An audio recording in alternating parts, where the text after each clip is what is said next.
saya mengucapkan terima kasih atas waktu dan kesempatan yang telah Bapak berikan. Saya ingin mewawancarai Bapak terkait modul 3 pengambilan keputusan yang sesuai dengan nilai-nilai kebajikan, Pak. Untuk tugas demonstrasi kontekstual modul 3.1. Baik Bapak, saya langsung menanyakan ya Pak hal terkait pengambilan keputusan. Selama ini bagaimana Bapak dapat mengidentifikasi kasus-kasus yang merupakan dilema etika atau rujukan moral? Oke, sederhana saja. Dari pemaknaannya jelas berbeda ya. Kalau dilema etika dan rujukan moral berbeda kan.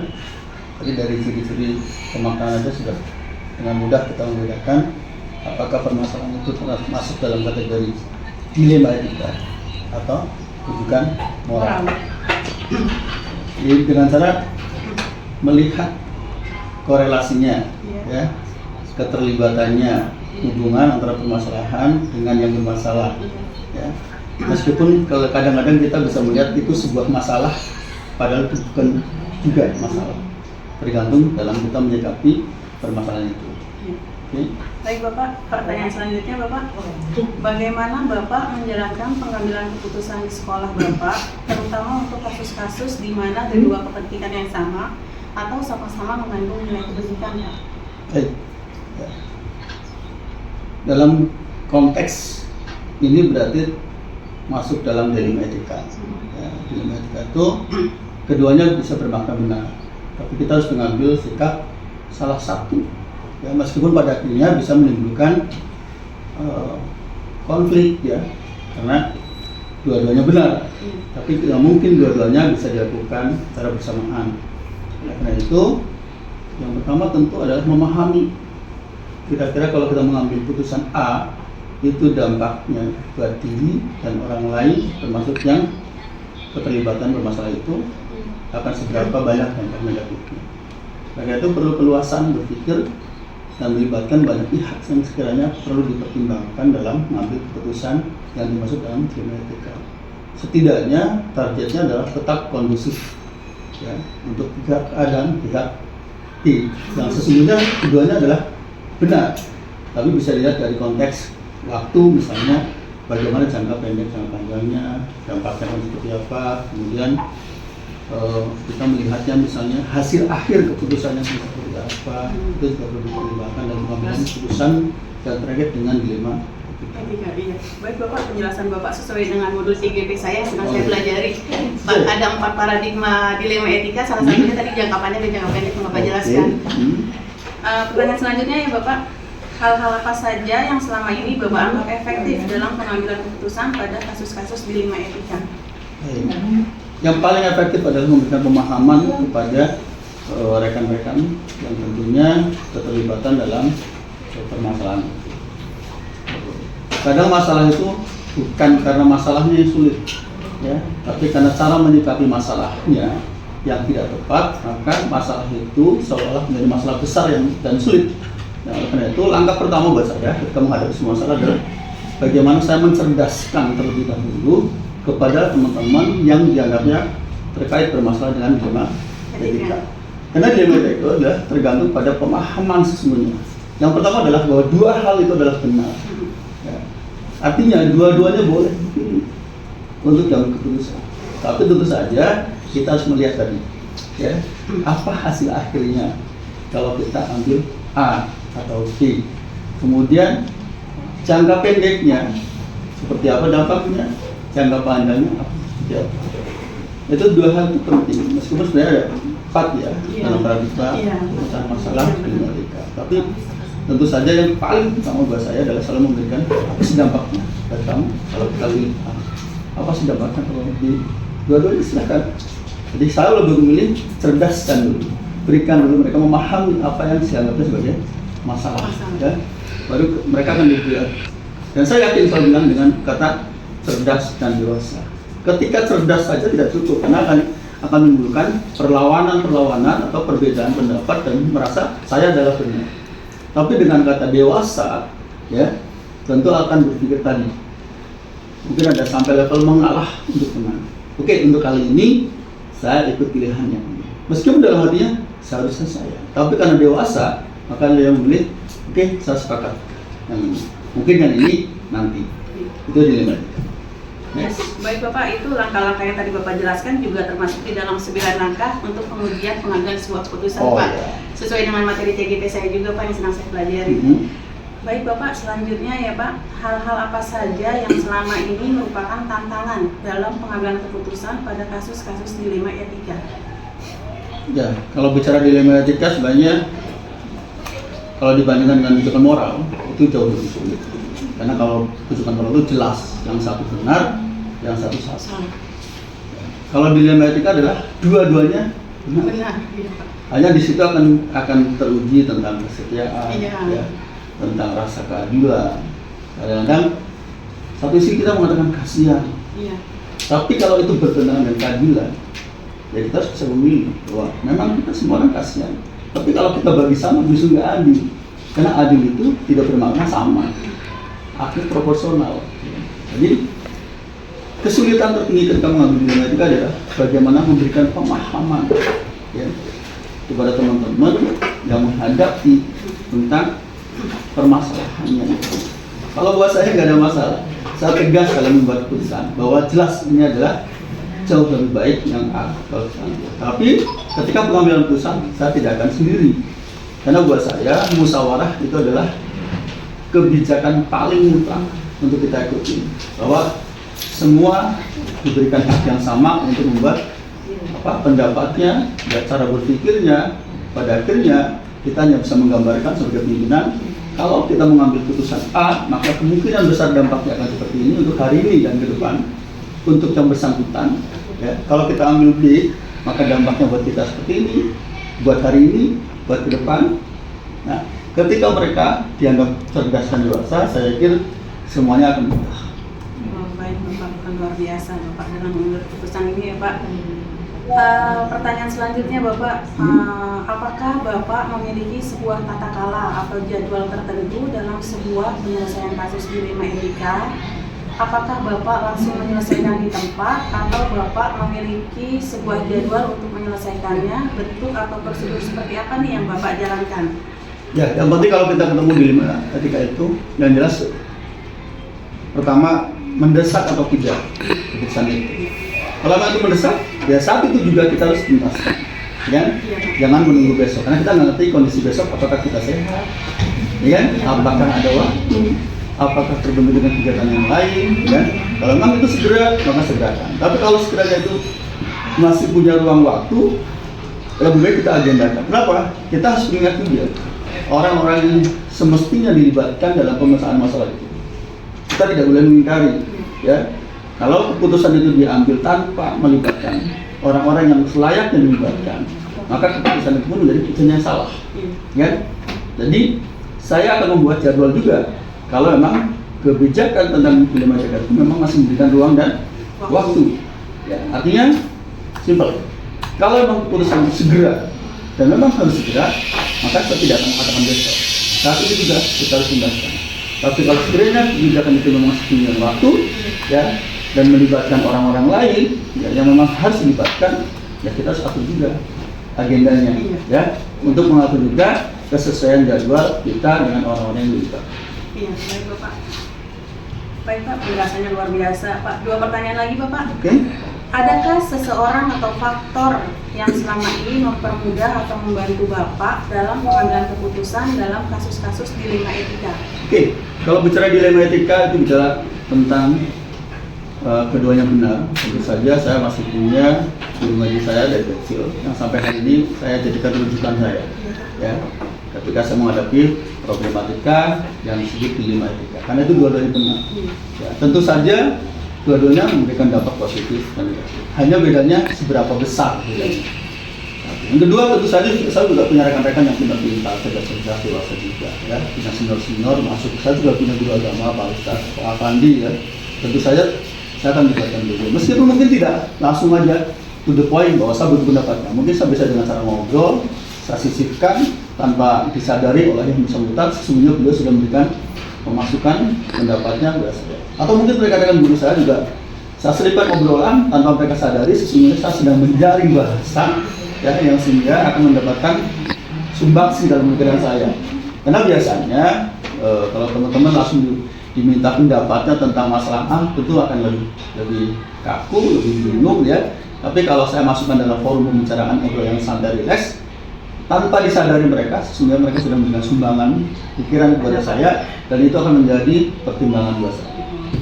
Luar biasa triknya Bapak dalam menggali pendapat-pendapat atau ide dari para gurunya ya Bapak.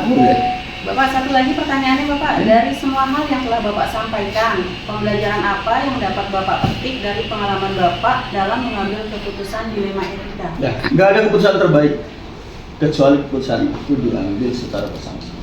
Meskipun resikonya akan memberikan ruang waktu yang mungkin lebih panjang ya, tapi penghargaan kepada rekan-rekan untuk sama-sama dimintai pendapatnya itu adalah sebuah penghargaan, dan keputusan akhir ketika kita ambil secara bersama-sama tentu saja itu menjadi keputusan yang terbaik. Kenapa? Semua merasakan andil dan terlibat dalam pemecahan masalah. Artinya saya lebih memilih bagaimana saya memberikan penghargaan kepada rekan-rekan saya untuk memberikan solusi pada satu masalah. Benar salahnya kita akan belajar dari setiap keputusan. Baik Bapak, terima kasih Bapak, wah luar biasa.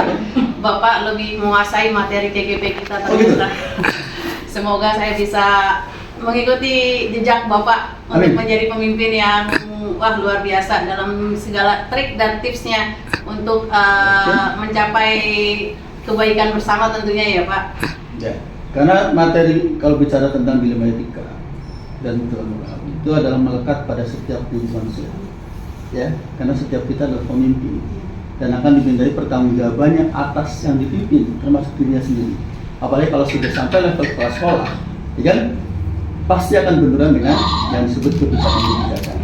Kebijakan tadi akan ketemu dengan dua, yaitu yang satu adalah kebutuhan moral, yang mudah diatasi. Kenapa? Ada rule-nya, ada aturannya. Ini benar, ini salah. Tinggal bagaimana kita tegas di situ. Tapi kalau bicara kebijakan, yang kedua, dilema etika. Karena dua-duanya benar, maka perlu lebih dalam mengkajinya, perlu melibatkan banyak pihak, termasuk ya, kalau saya di sini di ruangan ini, maka teman-teman saya, orang-orang hebat saya adalah guru-guru saya. Iya Pak, baik Bapak. Demikianlah Pak wawancara yang saya lakukan saat ini. Semoga bermanfaat bagi saya Pak khususnya Pak. Amin ya rabbal alamin. Kurang lebihnya saya mengucapkan banyak terima kasih. Wabillahi taufiq wal hidayah. Wassalamualaikum warahmatullahi wabarakatuh. Waalaikumsalam warahmatullahi wabarakatuh. Terima kasih Bapak. Assalamualaikum Bapak. Waalaikumsalam warahmatullahi wabarakatuh. Perkenalkan saya Rigawati dari SDN Gadungan 05 Pagi, calon guru penggerak angkatan 9.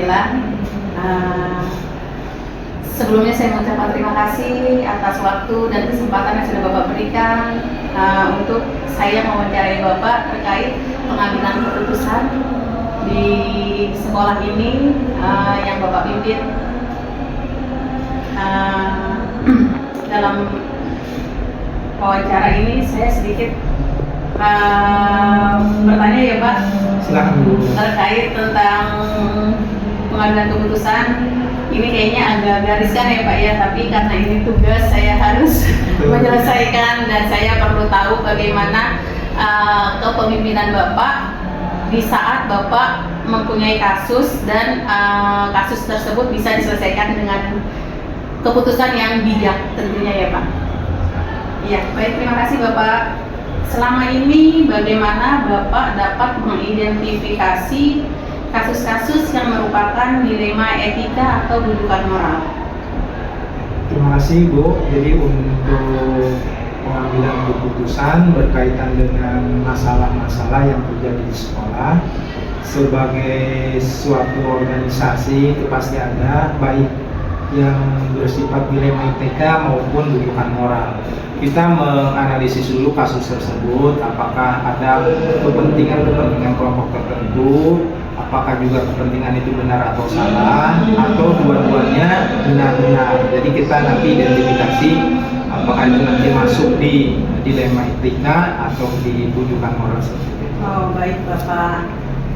Selanjutnya Pak, selama ini bagaimana Bapak menjalankan pengambilan keputusan di sekolah, terutama untuk kasus-kasus di mana ada dua kepentingan yang sama-sama benar atau sama-sama mengandung nilai kebaikan.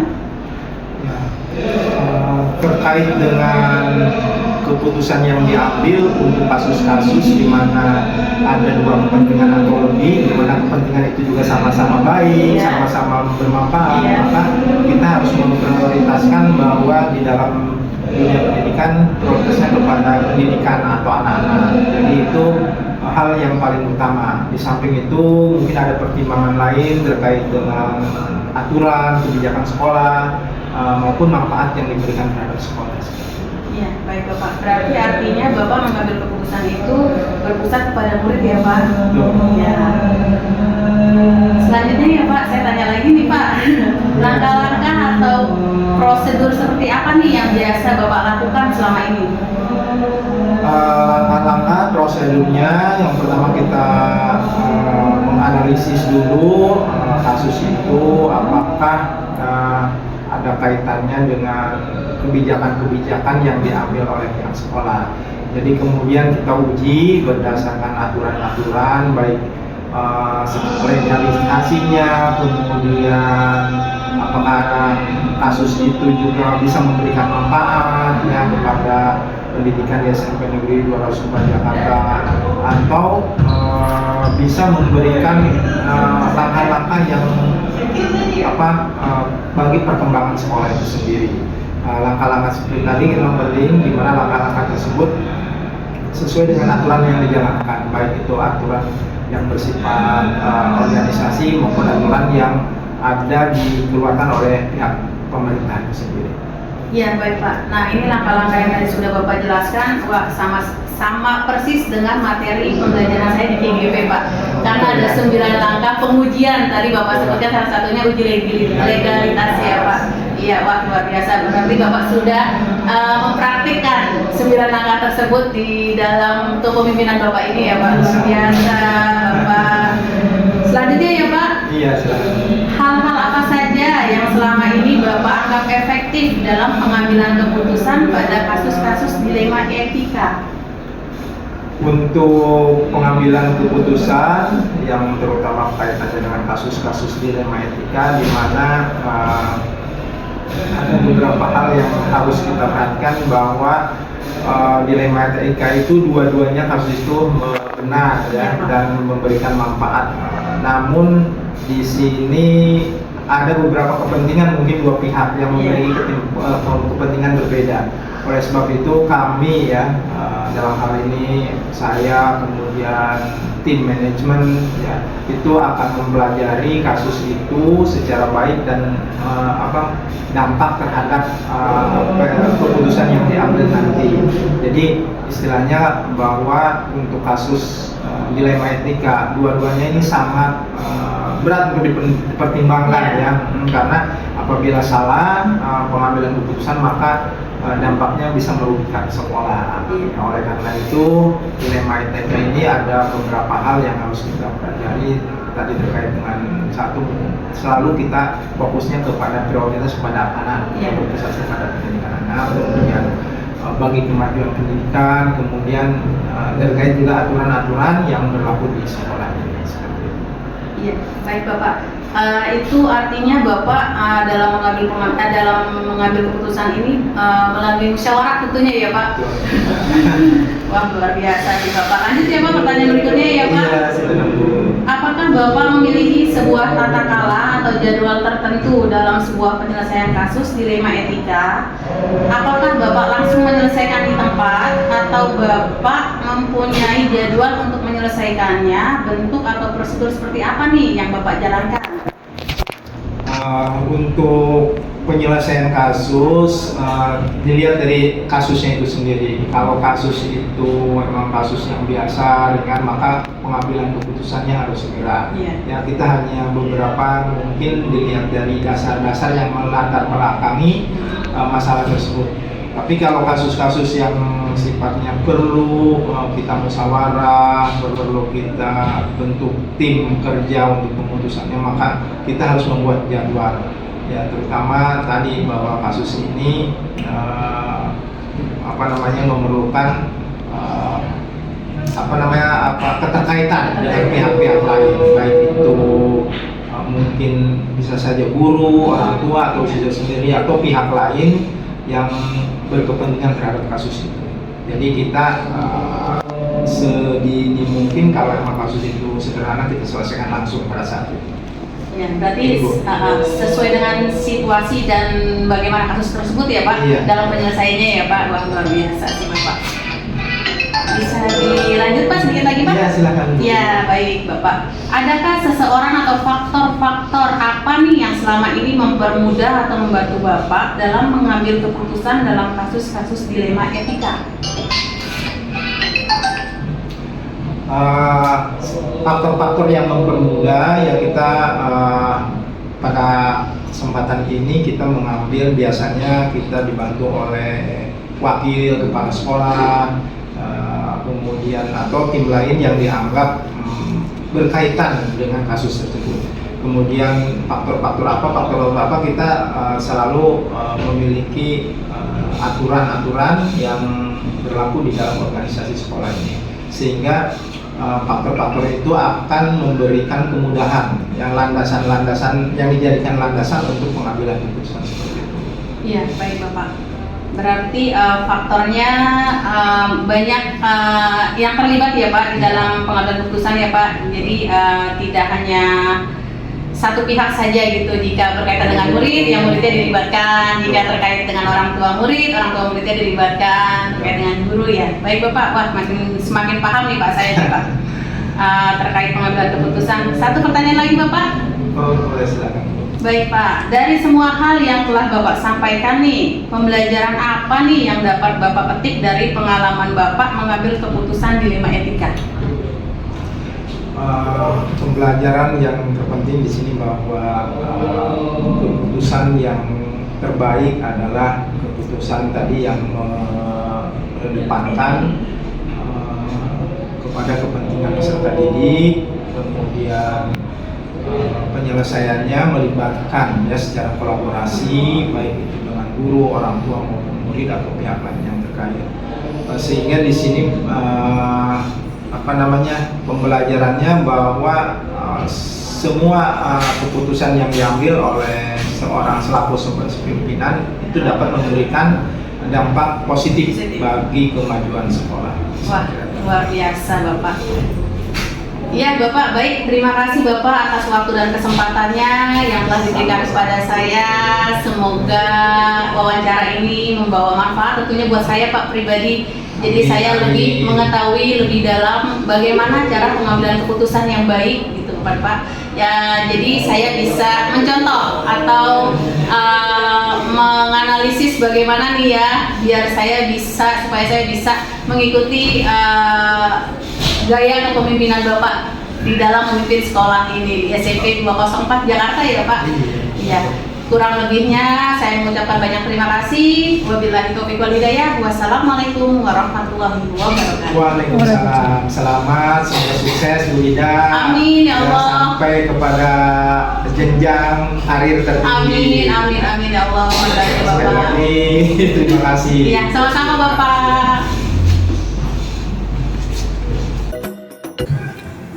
Dari hasil wawancara yang saya lakukan, para kepala sekolah tersebut melakukan pengambilan keputusan dengan cara mengidentifikasi masalah yang ada berdasarkan permasalahan yang harus diselesaikan dengan cepat atau masih bisa dijadwalkan di lain waktu. Lalu yang kedua, melakukan diskusi atau membahas masalah atau kasus yang terjadi dengan pihak-pihak yang terlibat langsung, misalnya dengan murid, orang tua murid, guru, dan semua warga sekolah.